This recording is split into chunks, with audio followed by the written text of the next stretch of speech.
This is a review on the Fun Block building block set. It comes with over 1,000 pieces, and this is what it looks like inside. It is packed with Legos, but so you can see, it's packed with Fun Blocks, which are compatible with Legos. It's packed with Fun Blocks, which are compatible with Legos.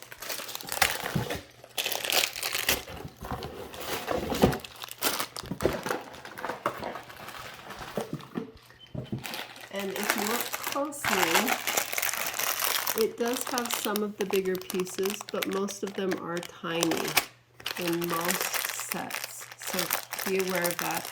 But it does come with cute things. Like this one has little eyeballs. I think it's, let's see, this one has a lot of wheels and little windshields so that you're going to be able to make cars. This also has a lot of that. And it comes with a little Lego tool that you can pull Legos up, that you can pull building blocks apart with, or Legos. And this little building block set, so you can see all the different things you can make. That's why I got it, so it could expand the set we already have, and have there be enough pieces for kids to play with.